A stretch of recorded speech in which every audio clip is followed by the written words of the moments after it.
Hey, this is Trevor Sternad from the Black Dahlia Murder here, and you're listening to the Everblack Podcast. Hey, human skull, this is odorous from Guam. Going to the Fear Factory. This is George Corsh Under Fisher. This is Jazz from Double Drop. This is Wade from Our Last Enemy. Mike Nick from Suicidal Tendencies. Hey, this is Wednesday 13. This is Rex from Kill Devil Hill. This is Gary from Sepultura, and you're listening to Everblack Podcast.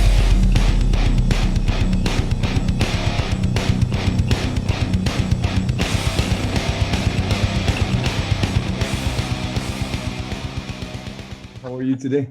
Yeah, good, man. Good. I've been really looking forward to chatting to you, especially with this new album. It's incredible. Thank you so Really much. is. Yeah, man. Yeah. How are you going over there? Craziness. I'm doing good. You know, it's a lot happening. Seems people are very excited with the new album. You know, so we've been working hard on this album for about 2 years. We had to sit on it for a whole year. Which was really frustrating, but finally it's about to come out. So I'm excited. It was too long of a wait, but finally it's the last moment now. Mate. It is exciting. And the exciting thing about it as well is, I don't know if you guys pay attention to this kind of stuff, but you know, with Gojira, you've become this band that the whole metal world will stop and pay attention.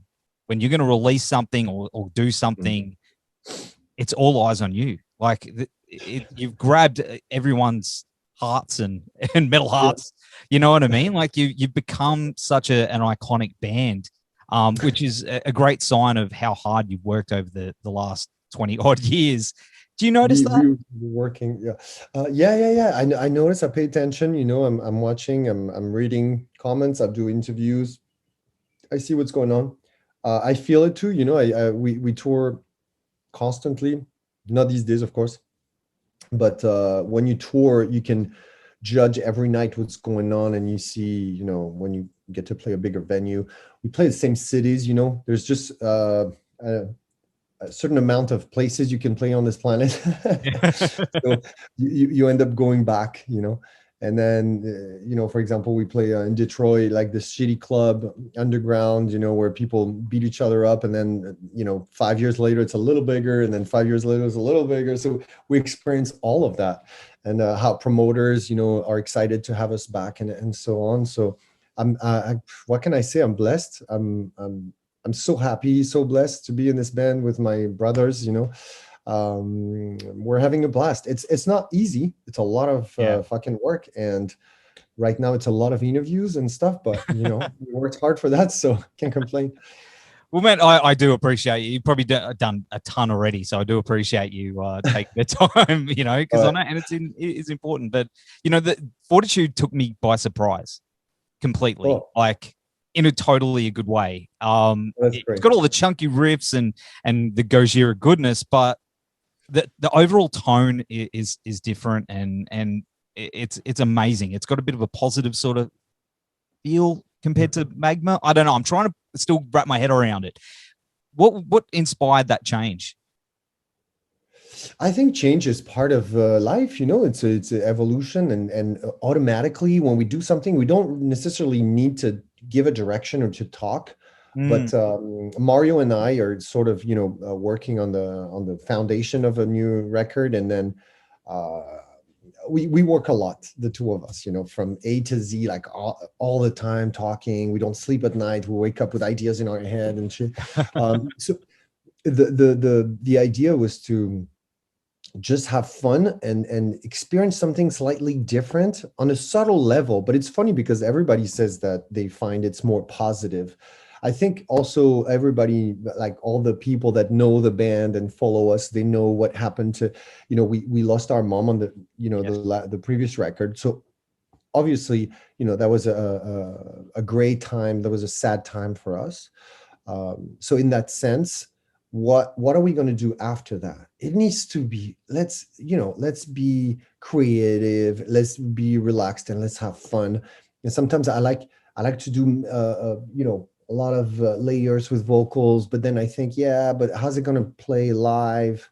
And then I'm like, what the heck? We're making a record or what? Is it a show or is it a record? It's a record, right? So put your 16 goddamn vocals, on this part and don't overthink it. You know what I mean? So we decided to just, open the door of creativity and let it flow, And mate, it's awesome. It's nice to see that in the end, even if we really let it go, and stuff, we're still us, we're still Gojira. It's not something we're controlling.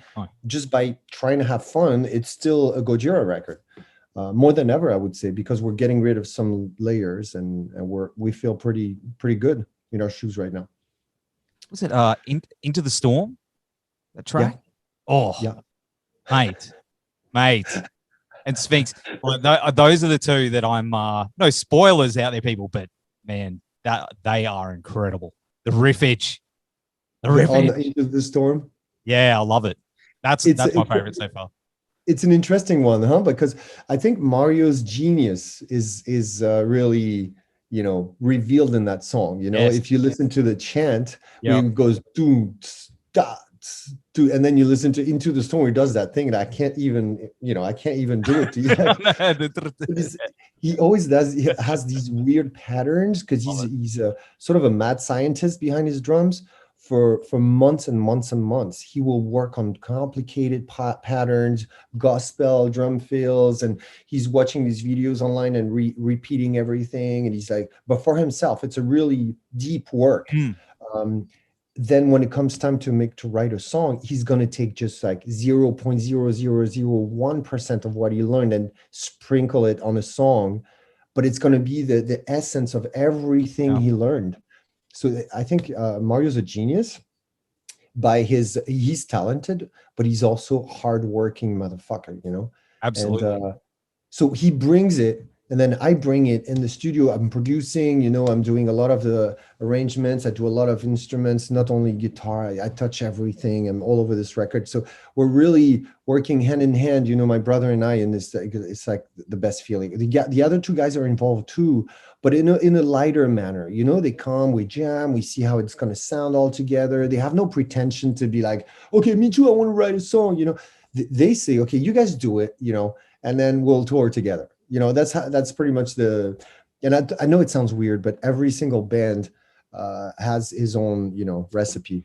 Absolutely. So ours is, Talking about the recipe, though, something I do want to know is so many bands have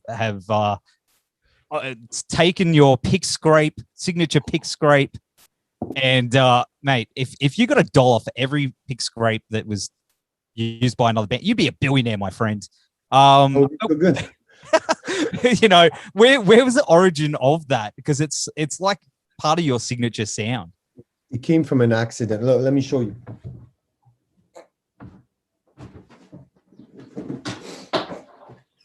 I've been sort of vague with that pick scrape, and I'm going to tell you the truth about it because I know we don't have a lot of time, but at least I'll give you that. So it's everything is here. Yeah, it's yep. Skin of the thumb, and it's this. That's it. You got to have an amount of here. It's not going to do anything because I'm not plugged in. But you need a lot of distortion. I love it. And you need just your skin. And then I add this fancy move right there, but it doesn't do shit. It's just for show. It looks like cool as fuck. So people are like, oh, it's a combination of several things. No, it's only the skin on the strings with a lot of distortion, basically. It was an accident on tour. I had this part where I was supposed to go, from the high notes. And then instead, I started to do this with my hand. And accidentally, every single night on this tour, I would touch with my skin. I was like, what was that sound? And I sort of tamed it, and I mastered it. And then it was all over the next record, which was For Mars to Sirius. So that's how it was born. And mate, and that's what a thing to end on. Yeah, let's do closing comments. Yeah, that was a good awesome. end. Yeah, it was, mate. It was great. I know. But Joe, thank you so much for hanging out on the show. Of course, the new Gojira album Fortitude is out on April 30. We'll have all the links here. And of course, Operation Amazonia. Yeah. Please go on our website to support the indigenous people of Amazon. This is a real thing. It's happening right now. Mm-hmm. Absolutely. We'll have all those links. Take care, brother, and we'll see you down under very soon. Thanks so much. Thank you, guys.